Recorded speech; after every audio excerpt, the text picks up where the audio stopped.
Okay, good evening, Sir Manny. Good evening. Sir Manny, okay ba audio ko?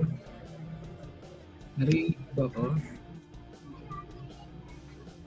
Sir Manny, narinig niyo po ako? Sir Manny, Good evening. okay ba yung audio ko, Sir Manny? Narinig niyo? Narinig mo ako? Okay naman. Okay. Okay, tayo lang natin si Raydel, ha? Okay.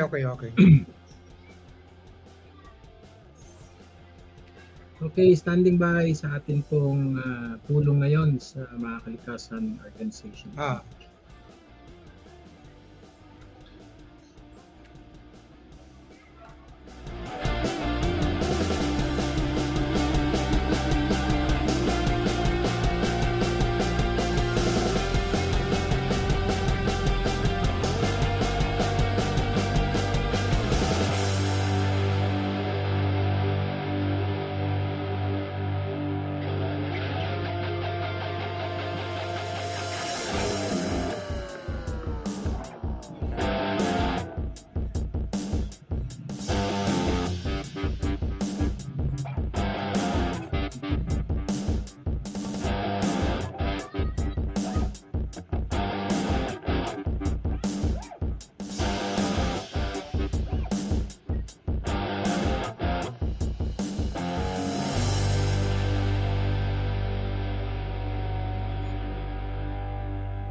Okay, Sir Manny, umpisa na tayo. Baka wala pa si Raydel. Sige lang. Actually, itong schedule na to, na-request to ni Raydel kasi hindi siya available nung huli. Siyang specifically nagsabi na Sunday night. So, we schedule it for Okay. today. Anyway, siguro bago tayo mag-umpisa, kasi since na formally na-register itong ating Makakalikasan Organization Inc. sa Securities and Exchange Commission as a non-stock non-profit corporation, acting as the institute of the Makakalikasan Nature Party. Hindi pa tayo talaga nakakapag General Assembly. However, ang rules kasi sa SEC, 30 days after na supposedly nag-assembly tayo, which is specified in our constitution and bylaws. In our case, naka-specify kasi na Earth Day yun April 22, which this year, we failed to have an assembly. And again, hindi nga tayo nakapag-assembly talaga formally. Pero ang rules kasi nila, 30 days after the scheduled assembly, dapat nagre-report tayo. Or, we declare na for the year, hindi tayo nakapag-assembly, At we have until the succeeding year, which is 2026, end of January of 2026 to report. Otherwise, mapipenalize tayo for not reporting an updated general information sheet. Now, normally, ang general information sheet, ilalagay mo doon na kung nakapag-assembly ka ba at ano ang mga naging result noon. Nagkaroon ba ng election kasi normally ang terms natin nag-end ng 1 year, no? So kung nag-umpisa tayo early this year, late last year, no? Third quarter of last year, ay dapat ang term natin ended itong year na to. Pero nakalagay din sa consti natin na unless mapalitan, ay continuing role yon hanggat makapag-election. Now, the thing is, while officially ang membership lang naman ng mga kalikasan org sa ngayon ay ang members din ng Board of Trustee, which is the three of us, and we haven't really made a decision kung i-open pa natin to sa ibang members, ay technically wala pa tayong ibang mga members na magko-constitute ng General Assembly except the three of us. Now, with two of us here discussing, waiting for Radel to come, ay technically may quorum ito for any agenda that we might have. Siguro bago tayo mag-proceed, ang isang gusto kong itanong, kasi one way of doing it is, since di naman tayo nakapag-assembly talaga nung dedicated date natin, which is April 22, pwede naman na hindi natin i-declare o i-report na nag-assembly talaga tayo at ang i-submit lang natin is a GIS that states na officially wala tayong naging assembly this year, no? I'm not sure kung reviewin ko pa yung ating rules kung meron ba tayong nakalagay doon na if we have another date besides our April 22, would it be considered a general assembly? Kasi specific yung ating date of assembly. Now, just to be sure, probably, ang recommendation ko is yung earlier na suggestion ko na ang isubmit na lang natin until end of January ay hindi tayo nakapag-assembly the entire 2025, which means status quo lahat, no? Walang bagong members, walang bagong member ng board, wala tayong nag-transition. So that's one option. Another option is i-report natin na ito yung ating assembly at pero I have to check kung nandun sa bylaws natin if we can have another date for official assemblies kasi nagbabanggaan siya dun sa rules sa SEC na kailangan within 30 days ay makapag-report ka sa kanila after the scheduled assembly mo, which we again failed to do dahil hindi naman tayo nag-assembly noong April. So may konting technicality. So ang suggestion ko is just to declare this na hindi tayo nakapag-assembly talaga on the schedule. Siguro and endeavor na sa April 2026 ay maayos na tayong makapag-assembly. But we still proceed with the meeting today for the more urgent concerns ng pagpapatuloy ng operation ng organization. Okay ba sa iyo yan, Sir Manny? Ganun ang course of action? Yeah, okay lang. Okay sa akin yan. Okay yan. Audio nyo. Okay na to. Okay, sige. Proceeding on, because this is the end of the year, I think it's important na ang main agenda natin ay dalawang bagay. Kung wala nang changes sa organizational, as is tayo, na tatlo lang tayo, at meron bang preference for us to start opening this up? Kasi, remember, pag inopen natin to membership, mangyayari, the membership eventually in a General Assembly will elect the board. So, automatic yan, by April of next year, ay magkakaroon tayo ng bagong election and anyone na mga considered members are the power to elect. Now, just to remind you, we did adopt itong, in one of our informal meetings, we did adopt itong guidelines ng Makakalikasan movement na nakaspecify dito na itong ating ito, ang pagsama sa mga kalikasan movement ay candidacy period sa pagiging miyembro ng mga kalikasan org. So we do have a system whereby people become members of the Makakalikasan org Inc. But they have to join the mga kalikasan movement first. So yan yung yan ang nuancing nito, no? Since we adapted this before, ngayon ang BOT nakalagay dito ay mag-iimbita sa mga kasama sa movement upang maging miyembro nito. Ibig sabihin by invitation, hindi dahil sa nagmembro sila ng mga kalikasan movement, automatic miyembro sila ng mga kalikasan org Inc. Sila yung pool kung saan tayo pwedeng mag-invite. So tayo pa rin sa BOT ang mag-i-invite sa kanila. Now, just to clarify it, kung babalikan natin itong dati nating naagrihan, kung natatandaan mo pa, kung ito yung Makakalikasan org yan, no? Nakikita ba yung cursor? Hindi, ano? Hindi nakikita yung cursor. Okay, so we are part of the Makakalikasan Alliance, independent group Makakalikasan org. Siyempre, iba yung party, iba din yung co-op. Ngayon, itong co-op na to, ginawa na natin to. Wala na tayong co-op ngayon kasi ang mga chapter na ng party ang magiging primary co-ops. Ito na yung Economic Chamber, yung association ng mga green businesses and entrepreneurs. Pero tatlo pa rin siya. Now, particular sa mga kalikasan org, ang mga kalikasan org is actually composed of 3 programs.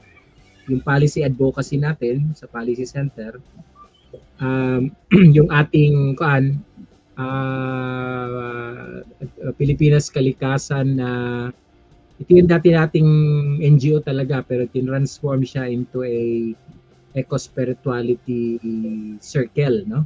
So iba na ang function niya ngayon. At pangatlo yung movement. Now, yung movement, yung na-mention kanina, clarify ko lang, may 3 siyang sub-programs. Yung thematic na per issue, yung issue groups, tapos yung Green Normal Initiative, ito yung media group, yung Green Normal TV. At saka yung academy. Yung academy, ito yung gumagawa ng mga green communes. So, this is the movement. Now, nakakabit dito nagsiservice sa 3, yung pang-4 na component, which is yung volunteer program. So, naka-cut across yung volunteer program dyan.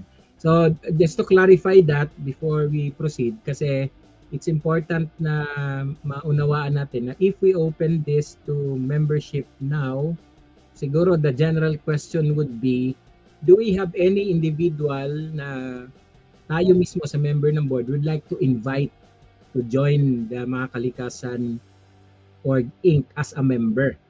Kung wala naman, then we proceed as is kasi ito naman, hanggat baguhin natin tong policy na to, this is a standing policy, kailangan talaga Makakalikasan movement muna sila, and from that pool, saka tayo re-recruit. Now, in terms of people joining the Makakalikasan org, may online form tayo dyan, may group chat, may FB group, marami sumasama by the hundreds. Pero yung pag-mobilize sa kanila to be active, that's the other thing, no? Kasi karamihan dyan, nagbabasa lang, pero hindi talaga na mobilize. But having said that, for our purposes of continuing the organizational issue muna, is there anyone na gusto nating isama na ngayon as a member, na i-invite as a member, o wala? Kasi kung wala, status quo muna tayo.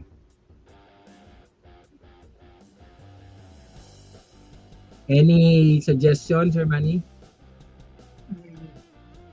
Sa akin lang, para okay lang yun yung status quo. Status quo lang muna, no? Kasi yung di ba may mga nire-recruit tayo puro nag-second thought. Oo nga, medyo palyado. Although in a way kasalanan din natin 'yan kasi naging inconsistent yung ating process this year. Now, I think yung ginawa natin to, one informal meeting that we had, if I remember right, ay gumawa tayo ng operations plan na hindi ko maalala kung formally in-adapt ito, pero I assume it was, kasi otherwise din natin to sinimulang in-implement. Pero this was after yung 2023 na joint planning ng Makakalikasan Alliance. Tapos Mm. pinick up lang natin yung napag-usapan doon. Tapos gumawa tayo ng specific for the Makakalikasan org. Now, one of the things na changes dito, itong office arrangement natin with the Elizalde Broadcasting, dapat doon tayo nag-office and for a time we were, no? As And is pa ba yan?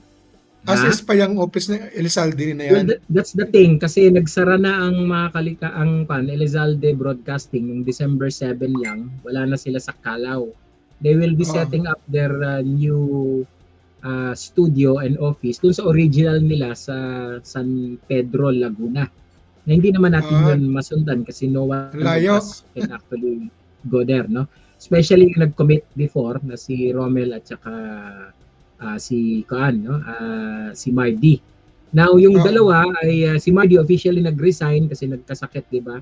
Si Romel naman, hindi naman dahil nagbago nga yung as dapat siya yung ating manager ng co-op. Pero since wala ng co-op, ay magpapatuloy pa rin siya doon sa chamber. Pero Ano, ibang ano, usapan ano kasi nangyari? ibang usapan yun eh. Binitiwan niya ba ang co-op? Anong nangyari? Hindi. Pero since yung co-op natin ay ang strategy kasi ng co-op building, ina-apply na ng party ng Nature Party PH sa pagbubuo ng kanyang chapters na city town level. Ang co-op na iniisip natin noon ay magiging another SEC registered industry association na siya ng mga green corporation, green business, green entrepreneur, pati yung mga co-op natin. Uh, Okay. for purposes of gathering funds for the party and self-help na para that's another entirely different story kasi wala naman yan direktang indirect yung kinalaman sa mga kalikasan noon. Pero sa atin, yung ating full-time staff si Mardy, di ba, nag-resign. And at one Oo. point I was talking to Mike Templo Nuevo, yung dati kong kasamahan sa board ng Action Kalikasan before, a long time ago, to be executive director natin. Pero hindi rin siya nagtuloy, no? Kasi he was very busy sa kanyang business. Ang preference niya ay mag-partner na lang tayo rather than mag full-time siya sa atin. So effectively, Oo. after nung stint ni Mardy na a few months, hindi na tayo nagkaroon ng full-time person at hindi rin nagamit yung opisina na yan effectively. Now, ang arrangement naman natin sa kanila, wala naman tayong financial liabilities. Yung arrangement natin, if we were able to move resources for our operation, then meron tayong rental fee arrangement sa kanila. Pero since hindi rin natin nagawa yon, what will follow is that wala tayong liability. At ngayon, hindi naman sila na niningil hanggang nagsara na. Pero ang epekto nito sa atin, right now, wala tayong official na opisina starting 2026. So that's the first thing.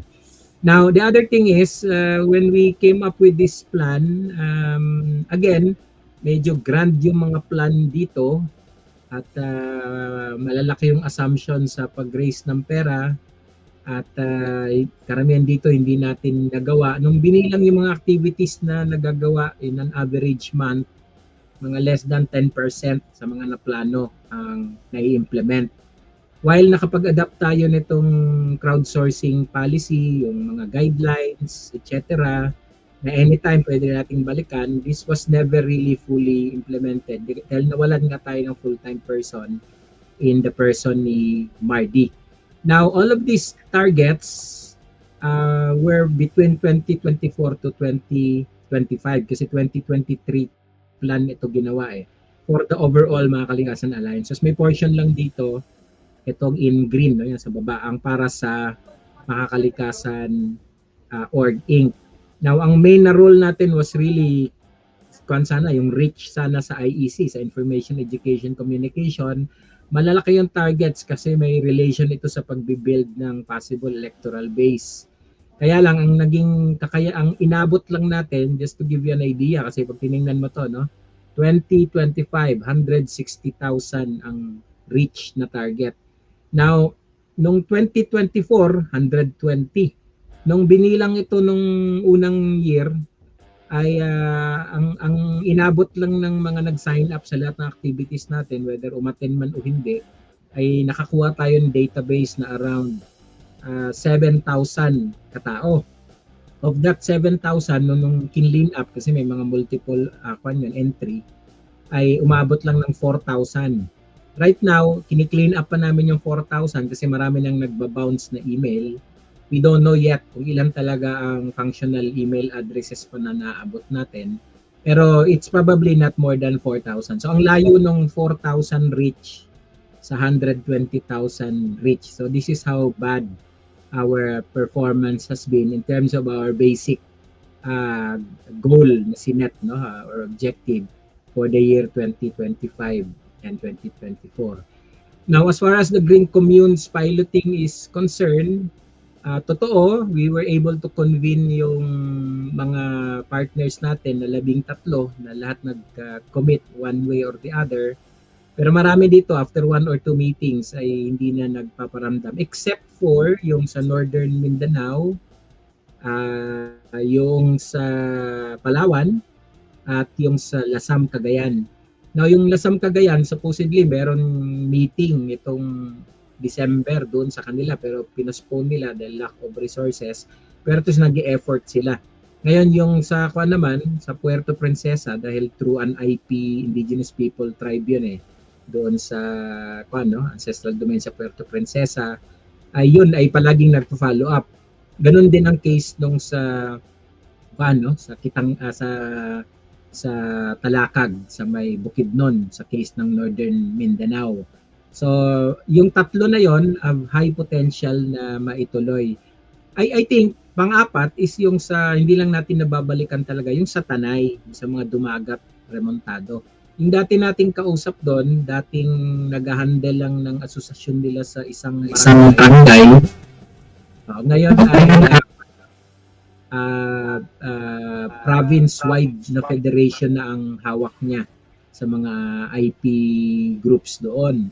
So, mas malaki actually ang potential natin doon na kung babalikan natin. So, I would like to report na among the 13 na potential site nitong ating piloting ay at least 4 ang may potential tayong pwedeng balikan. Of course, ang dilema lagi nito is, kasi ito seryosong program ito, we must have the resources for this, which right now ay wala.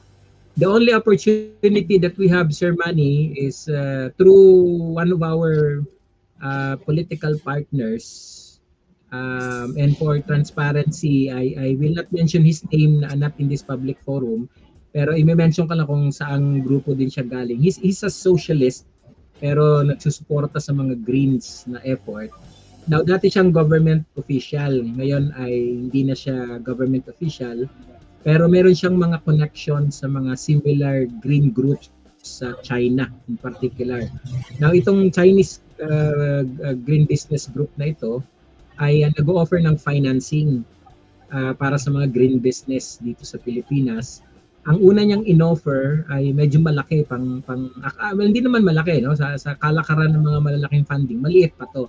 Pero for us ay malaki to kasi mga around 50 million to 100 million na financing. Now, itong sa piloting ng Green Commune, pwede ito. Kasi, ambaw, sa Puerto, 50 million, sakto lang mga initial activity. Pero ang dilemma natin dyan, yung mga requirements, kasi kailangan 3 years na nag-ooperate yung whatever business entity na may involved. Pero palagi ko, pag kinausap natin yung federation halimbawa na involved sa atin sa Lasam, kasi provincial federation ng mga co-op yun, ng mga dating mga rebel returnees, baka pwede na sila doon. Requirement na yan. Ganun din yung IP tribe doon sa Bukidnon, ganun din yung sa Tanay, at ganun din yung sa Puerto Princesa. So it's just a matter of us following through. So open pa yung opportunity na yan. And there is another opportunity na may pinakilala naman sa akin na family corporation dito sa Batangas. Na meron silang tract of land na pandent na ecologically important, para siyang valley na may part na bundok. Hindi ko alam kung paano nila na-acquire yan, pero it is a privately owned corporation. Parang masungi ang dating niya. Pero ito, talagang nasa kanila yung titulo ng lupa. At interesado rin sila makipag-partner sa atin. Wala sila diyan sa 13. But they are interested na kasi bagay siya dito sa ganito. Now, ang update dito, Sir Manny, the same person, yung sinasabi ko sa iyo na socialist na Greens na may connect sa Chinese financing, ay nagpadala naman sa akin last week ng another set of opportunity, pero this time for a much smaller business, yung talagang pang micro, 500,000 to a million. Now, ito, mas bagay ito sa mga iba nating mga yung itatayo natin mga chapters na primary co-ops kasi maliit na to. So in fact, we do have two good opportunities na pwede nating tungtungan pang sagot dito sa problema rito na ang talagang main problem natin dito yung financing kasi. Okay, now just to complete the picture, yung iba namang mga target dito ay mostly has to do with yun nga yung reach, no, yung information, education, communication. Nung time na ginawa tong plano na to, wala pa yung ating yung priority advocacy ngayon ng mga kalikasan party. Pero supposedly nagsusupport tayo doon, pero as the party institute nagsusupport tayo, particularly yung ating function sa policy center natin. Dati walang ginagawa yung policy center natin kundi yung supposedly yung mga forum, yung online forum, yung Green Normal online forum. Na nung nagsimula last year, may nasimulan tayong dalawa pero hindi na sustain. Pero pwedeng balikan. Pero today, because of the four advocacies na pinasok nitong party, which they are asking this party institute to support in terms of policy work, we are being challenged to operationalize yung ating Green Governance Policy Center kung talagang mabubuhay natin ito. At babalikan ko lang no, kung how that will look like sa ating structure. That will actually be this particular body, itong taas na to. Yung, kung ito yung Makakalikasan org, itong upper second line from the left, di ba tatlo yan? Yung nasa taas yun yung Makakalikasan org. Pero may tatlo siyang component. Yung unang component niya sa taas, yan yung policy center. Kung ma-operationalize natin yan, not just for the publication, yung ating trilogy, yung sinulat namin 3 libro, but this time, magkakaroon ng isa pang area dito na para doon sa support sa 4 na advocacy. So yan yung bago. That's the only thing na bago sa atin, na there is a challenge for the policy advocacy work. Now, ito namang sa eco-spirituality, meron naman tayong regular activity na to, yung every Saturday natin supposedly sa part ng Eco Sabado na natin, yung kapihang Makakalikasan on eco-spirituality. So pag tinuloy-tuloy lang natin yan, may regular na activity yan. Ganon din itong movement. Kung talagang ituloy-tuloy lang natin mga nakaplanong activity, kayong 10% lang ang ating nare-reach, pero hindi naman siya zero. So all of these are still functional.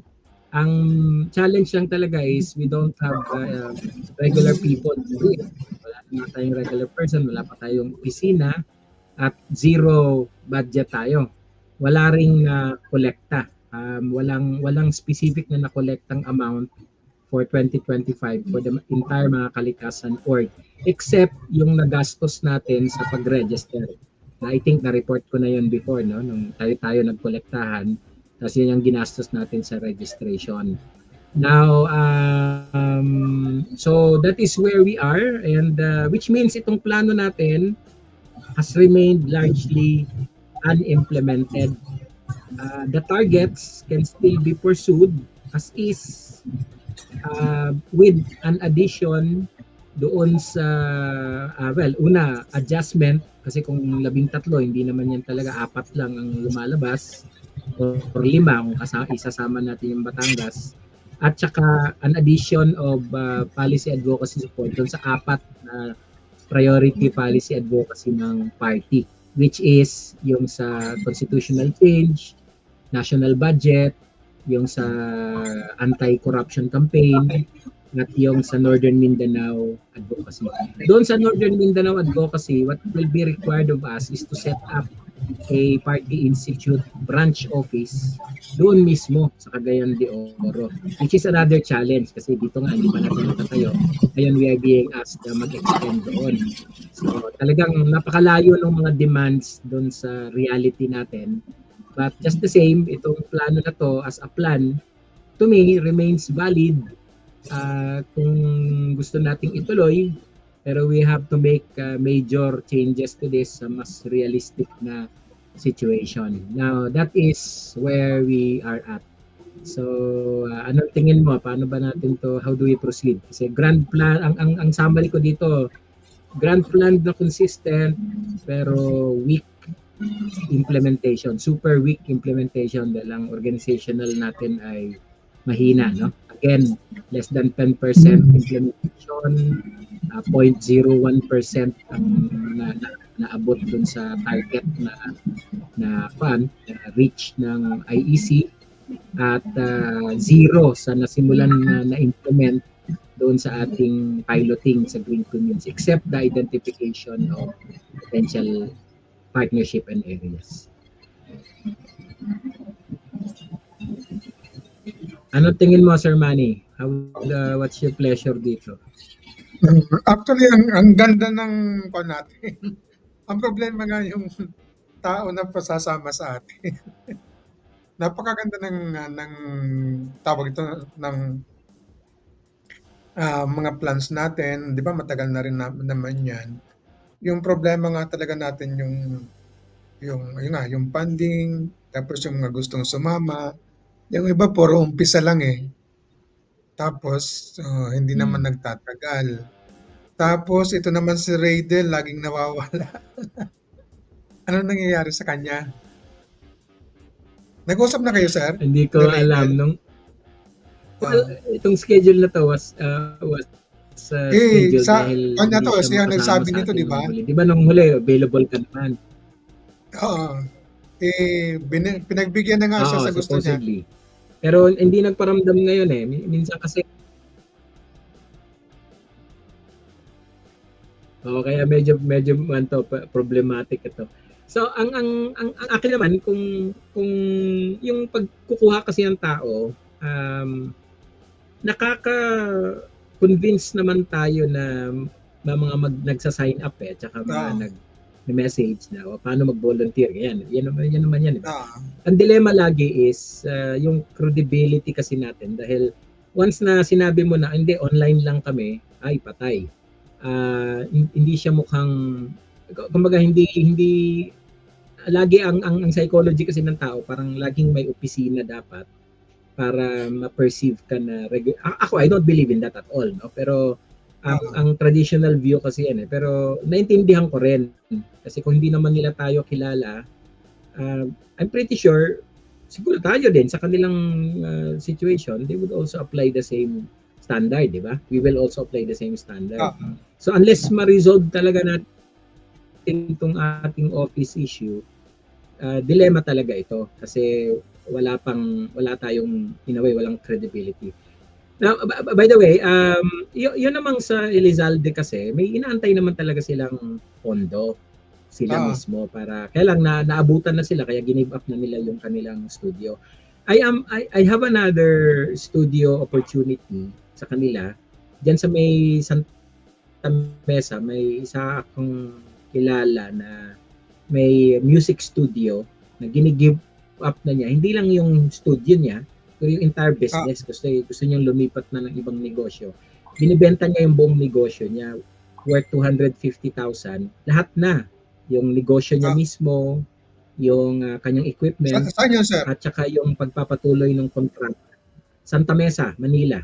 So, pinadala ko Ah. yung picture niyan sa isang GC natin eh. Paano siya? Parang Ah. 2 rooms na studio. Ah. Yung merong kasi kuan siya pinapa-rent out siya for those na nagre-recording ng mga banda-banda. So Mm. kumikita siya. As a business Pero kumikita siya. binebenta Pero na niya ngayon. yun nga, pero pwede natin siyang gamitin for broadcasting. Hmm. Binebenta niya yung buong negosyo. And if you ask me, medyo Ah, mura yung pagbebenta niya including kasi ang kita mo yung binebenta niya yung pagka-equip ko. Hindi yung buong studio ang binibenta niya. Yung buong studio Hindi kanya binibenta yung niya. studio nagre-rent siya.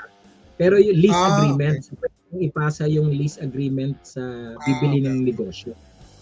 Now, Kaya he's selling the akala ko entire yung business mismo, at 250,000. ah, akala ko yung 250,000 yung buong Kung building tama, niya. kung hindi ako binobola, mukhang kumikita naman talaga siya.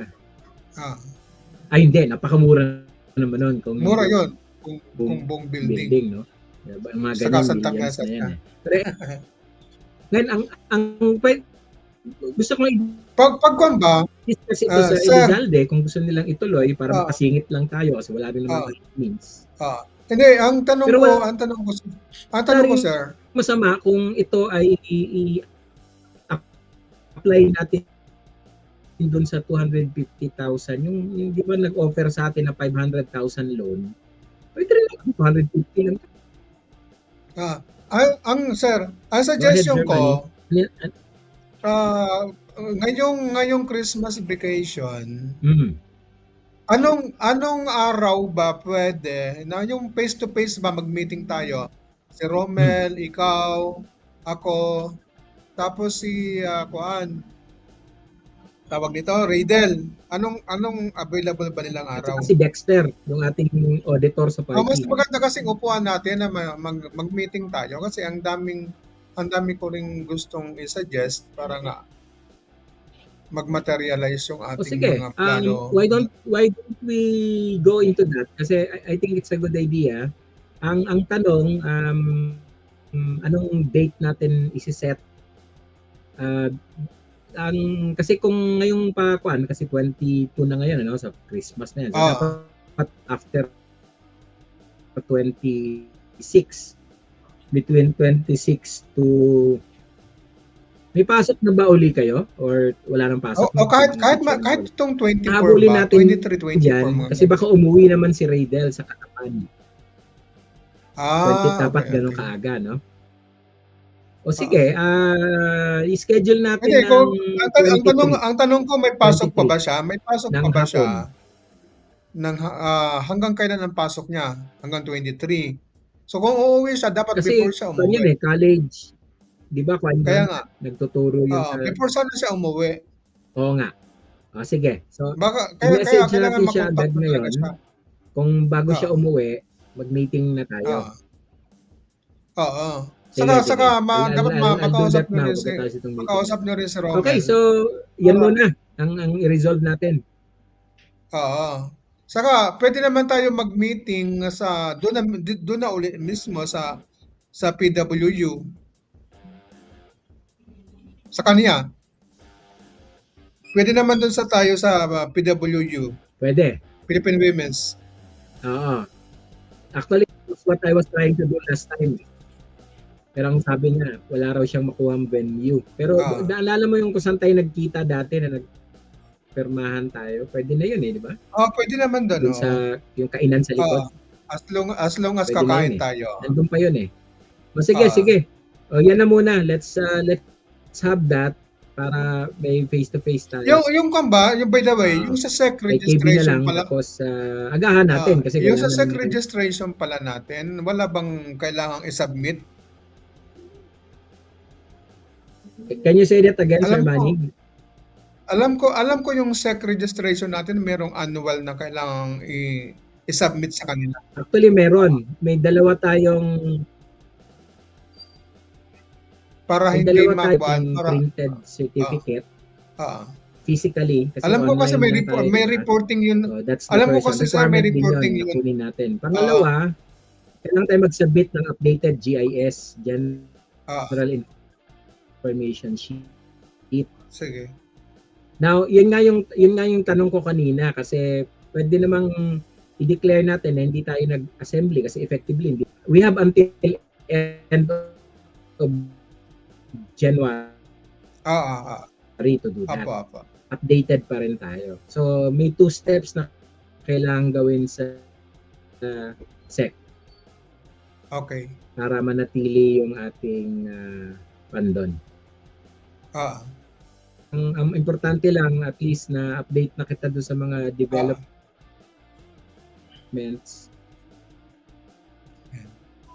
Sige. Basta kuwan na lang sir, And let's magkuhan work tayo, out a face basta to itong face kuwan kasi libre para naman ako ngayong kuwan, itong 23 hanggang kuwan, magpupulong pa tayo uli at ah, we'll try to mas maganda contact si mag face Carlo. to face tayo, Sige, sige. 20, either tomorrow or 23. Pero sana 23 na kasi pauwi 23 na din yung lang, anak ko 23. tomorrow. Ah, Ayaw ko din umalis ng bahay. 23 na lang ha, Tuesday target din natin. sige, sige. Okay, thank you Okay, Sir Manny. okay.